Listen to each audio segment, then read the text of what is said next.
میں نے اسے انجام تک پہنچا دیا ہے۔ اس کے بعد اسود وہاں سے گزرا۔ اس کے بارے میں آپ صلی اللہ علیہ وآلہ وسلم نے یہی فرمایا کہ برا آدمی ہے۔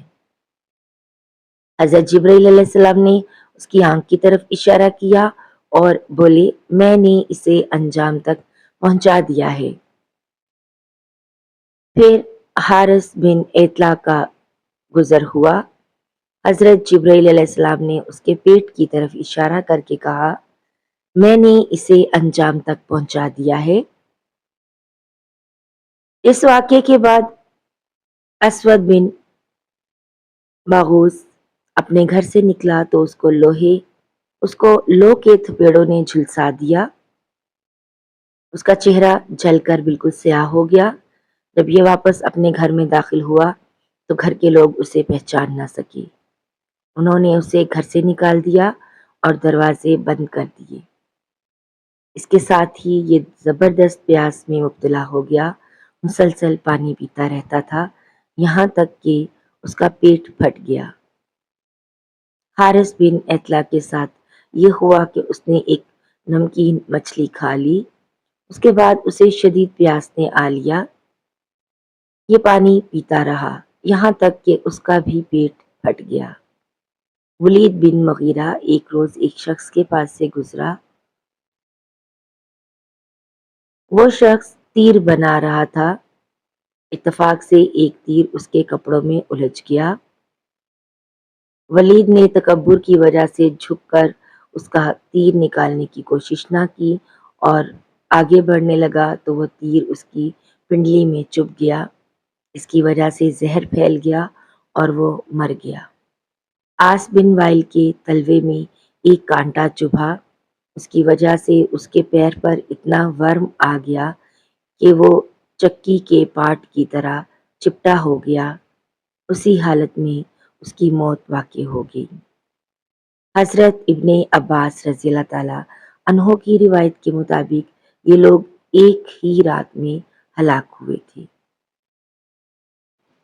نبی کریم صلی اللہ علیہ وآلہ وسلم نے محسوس فرمایا کہ قریش مکہ مسلمانوں کو بے تحاشا تکالیف پہنچا رہے ہیں اور مسلمانوں میں ابھی اتنی طاقت نہیں کہ وہ اس بارے میں کچھ کہہ سکیں۔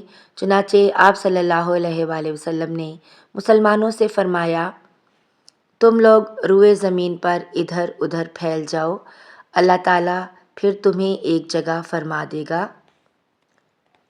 ہم کہاں جائیں؟ صحابہ اکرام رضی اللہ تعالیٰ عنہم نے پوچھا۔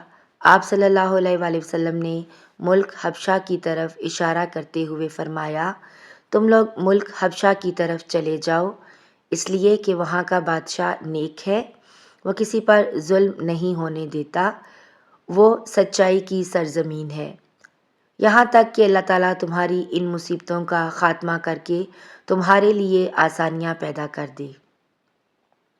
حدیث میں آتا ہے کہ جو شخص اپنے دین کو بچانے کے لیے ادھر سے ادھر کہیں گیا، چاہے وہ ایک بالشت ہی چلا، اس کے لیے جنت واجب کر دی جاتی ہے۔ چنانچہ اس حکم کے بعد بہت سے مسلمان اپنے دین کو بچانے کے لیے اپنے وطن سے ہجرت کر گئے۔ ان میں کچھ ایسے بھی تھے جنہوں نے اپنے بیوی بچوں کے ساتھ ہجرت کی اور کچھ ایسے بھی تھے جنہوں نے تنہا ہجرت کی۔ جن لوگوں نے بیوی بچوں سمیت ہجرت کی ان میں حضرت عثمان غنی رضی اللہ تعالیٰ عنہ بھی تھے۔ ان کے ساتھ ان کی بیوی یعنی آپ صلی اللہ علیہ وآلہ وسلم کی صاحبزادی حضرت رقیہ رضی اللہ تعالیٰ عنہا بھی ہجرت کر گئیں۔ حضرت عثمان غنی سب سے پہلے ہجرت کرنے والے شخص ہیں۔ ناظرین و سامعین، آج کی ویڈیو بس یہیں تک، ملتے ہیں ایک نئی ویڈیو میں۔ اللہ تعالیٰ میرے اور آپ کے مرحومین کی بلا حساب مغفرت فرمائے اور جنت الفردوس میں انہیں اعلیٰ مقام عطا کرے۔ جو ناظرین و سامعین چینل پر نئے ہیں چینل کو ضرور سبسکرائب کرتے ہوئے جائیے گا۔ کمنٹ سیکشن میں اپنی قیمتی رائے کا اظہار ضرور کیجیے گا، اس سے ہمیں آگے بڑھنے میں مدد ملتی ہے۔ ملتے ہیں ایک نئی ویڈیو میں، تب تک اپنا بہت سا خیال رکھیے گا اور دعاؤں میں یاد رکھیے گا۔ اللہ حافظ۔